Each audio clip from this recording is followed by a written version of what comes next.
Yo, what's up, guys? It's Edwin Moles. This is round 2, game 2 from the PSUP LOL in-house 1v1 tournament. This is Tangerang versus Redline. We just watched their game 1 where Tangerang took the win against Tangerang's LeBlanc, I should say, took the win against Redline's Cho'Gath. Or no, Cho'Gath is this game versus Redline's Kassadin in a very close and very interesting turn of events near the end of that game here. We see Caitlyn coming in now for Tangerang with boots 3 pots, and Cho'Gath coming in for Redline quad 7. Can't see his items yet, but note that he has taken teleport and ignite versus Tangerang's flash and teleport. Interesting. Okay, so both players have teleport in this match. We could definitely see a longer match that has to do with pushing. Both players can push, both characters I should say, can push the lane extremely well, using AoE damage spells and basic attacks to clear waves. Caitlyn has the upper hand in pushing towers, as it were, because of her range, of course, but Cho'Gath, both players can easily clear waves. Cho'Gath having better sustain innately simply due to his passive, and we'll see whether or not he chooses an item, chooses starting items that emphasizes sustain or emphasizes early game damage. You can pick a Doran's. We saw there. What was it? It was a Doran's ring. Yep, okay, there we go. Oh, I paused the game. I was wondering why Caitlyn was in mid-step. But yeah, Cho'Gath picking up a Doran's ring, the combined health, flat health, mana regen, and AP, allowing to do some better, more early pressure on Caitlyn. And honestly, in this kind of game, it could easily be whoever has to teleport first, because when you do that first teleport, the other player can push the wave, get experience, make you lose experience when your minions die against the tower, then back and teleport themselves, and they will come out ahead, simply because of the timing of those teleports. So we will see how this game goes. Those Redline coming out. Those traps are cute. We see Caitlyn's any Caitlyn's that go mid. Love to do this aggressive strategy. If you're not worried about getting ganked, which in a 1v1 scenario you certainly aren't, putting traps like this can really really mess with your opponent's mind. They have just an additional thing to always worry about when moving around. Most people are used to spam clicking without worrying about it. And Cho'Gath just chooses to eat that trap. You see that Tangerang's mana is actually at full, so placing those traps down was basically free. Oh, there goes the Feral Scream down from Cho'Gath, dealing quite a bit of damage to Tangerang. Cho'Gath, of course, starting with the Doran's Ring up at 700 health, so quite a bit, lead on health in that case. So of course, Trap at level 1 for Caitlyn, and Feral Scream at level 1 for Cho'Gath. Cho'Gath nimbly dodging those traps the second time around, and throwing down another Scream on Caitlyn. Caitlyn already taking quite a bit of damage. Cho'Gath going at leveling 2, most likely getting Rupture. And then Caitlyn levels up her Q. There's the Feral Scream. Let me see, did he level up Rupture? Yes, he did, because his E is not proccing on basic attack. So right now in the health department, Cho'Gath doing much stronger than Caitlyn. Caitlyn still doesn't up a pot. There goes the first pot. Spamming some AoE, but honestly, Caitlyn taking another Feral Scream to the face. Caitlyn not using her range to damage Cho'Gath at all. I know that Tangerang probably had the mental idea or mental strategy of coming into this game and pushing the lane, but as soon as he saw Cho'Gath on the other side, he knows that the advantage that he's going to have is range. I mean, that Feral Scream has a good range, as you can see, but it doesn't have very much damage, and it's on a decent cooldown with a mana cost, whereas Tangerang can deal repeatable and free damage via basic attacks on Cho'Gath. And it's going to be hard to push against Cho'Gath when he has a Doran's Ring, all that mana regen, the mana regen from killing creeps, and AoE spam. So honestly, Tangerang should be focusing on shooting Cho'Gath. I mean, it's going to feel futile simply because he's going to be generating health, but I mean, look at this. Tangerang just spent the entire beginning of the game shooting minions trying to push the wave, and nonetheless, despite how hard he tried, the wave still got pushed to his tower. In the CS department, they're pretty much equal. Caitlyn having spent a lot of time there dodging a Feral Scream. Nice job. Starting boots up was, of course, a smart choice against Cho'Gath, who really don't want to get hit by a Rupture in this matchup. It's going to be super hard. But we see that lane has already gotten pushed by Cho'Gath. Tangerang missing a last hit against the tower.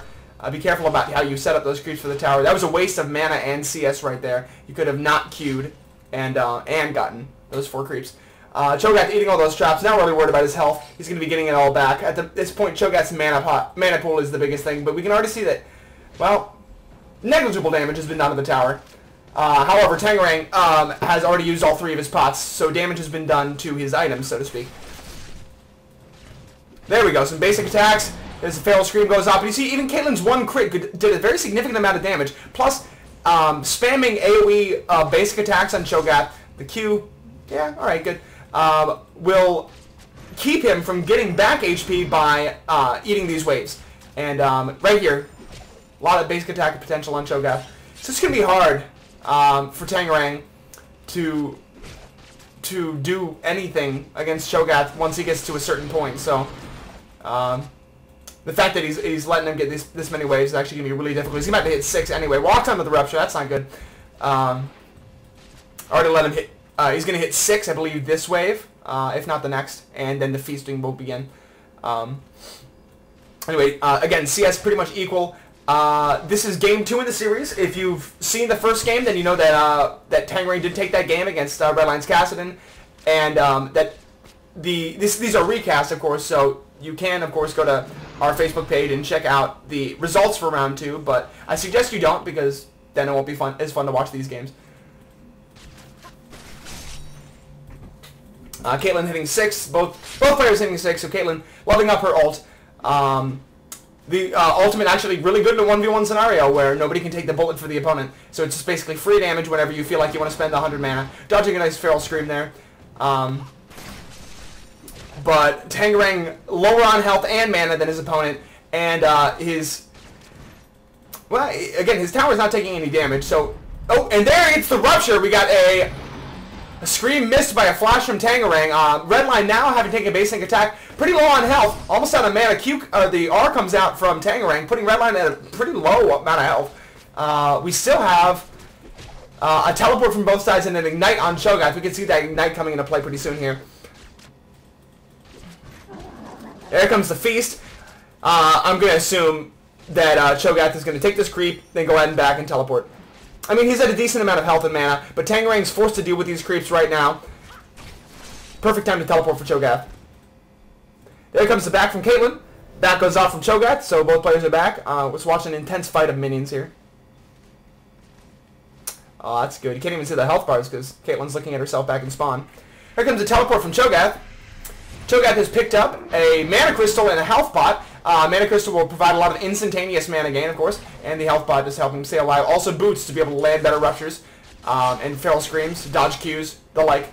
Caitlyn picking up a Vamp Scepter, and, okay, interesting, Berserker's Greaves. I actually like this buy. Well, the Berserker Greaves more than anything else. More move speed is great against Cho'Gath, helps you dodge ruptures more effectively. But also, Berserker's Greaves over damage means that you'll be able to switch between last hitting and harassing Cho'Gath more quickly because of that attack speed. It's actually a really smart play. Plus, of course, Caitlyn's passive stacks really well with attack speed. And the Vamp Scepter, in order to try to combat Cho'Gath's passive, which, of course, is going to be very powerful coming up here, too. So, really, really strong for buy for Caitlyn. Looks like Cho'Gath doesn't actually plan to win the game with this particular buy. Or if he is going to win, he's going to win by incident. He's not planning on it. If he happens to, that's great. But the Mana Crystal and Health Pot are just a transitional point. He'd probably build Catalyst after that. Maybe Sheen if he likes some early game damage. But, of course, that less of an issue right now. So Caitlyn actually pushing bet the lane pretty hard. Caitlyn, nice E, missing the Rupture. Gets off a headshot there, missing the Feral Scream as well. Honestly, I'm really happy with Tangerang's position right now. Lays down the Q, or the R, excuse me. Some free damage on Cho'Gath. Tangerang, of course, out of mana, though. I'm going to be just rolling on those basic attacks in that 650 range right now to put the hurt on Cho'Gath. A little bit of harass going off, dodging another Feral Scream. Well, and by dodging, I mean, I guess Cho'Gath missed it. Whatever. Either way, lands a Q, but between the health pot and Cho'Gath's passive, he is slowly recovering that health that he lost earlier. There goes the Feral Scream, doing quite a bit of damage now. I assume that he's main leveling Feral Scream. A couple traps still down, but overall, Caitlyn using her mana now, not on traps at all, but on Qs to push the wave and occasionally deal damage to Cho'Gath. Goes a basic attack down. Ooh, drink some water.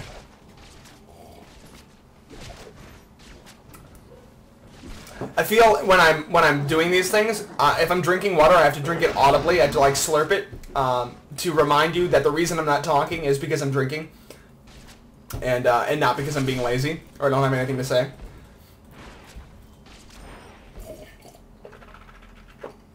Oh, that's good.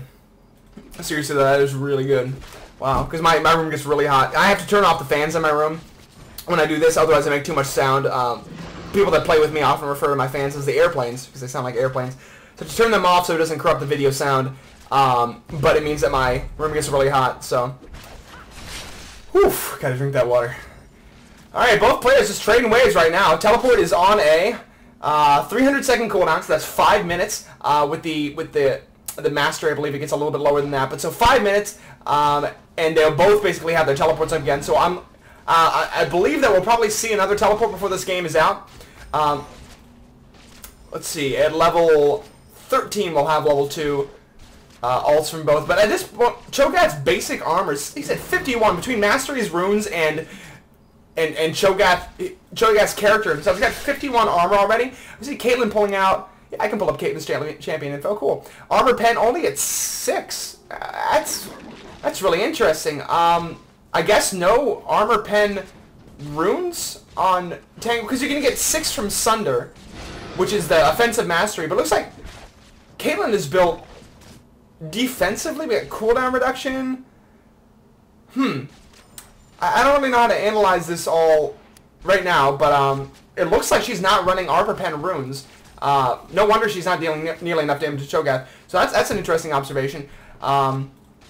I think a range carry going against a melee, regardless of who it is, especially if it's Cho'Gath, getting armor Penn is going to be so essential. Let's say Cho'Gath's actually backed right now. We're at 11 minutes into the game, and Tangerang should be hitting 10 soon.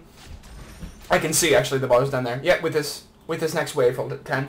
Gets some free damage off on the tower. Caitlyn at full health lays down a trap at small amount of mana, but not terrible. Redline has picked up that catalyst in a second Dorian's ring. Wow, that's strong. That is a lot of mana regen.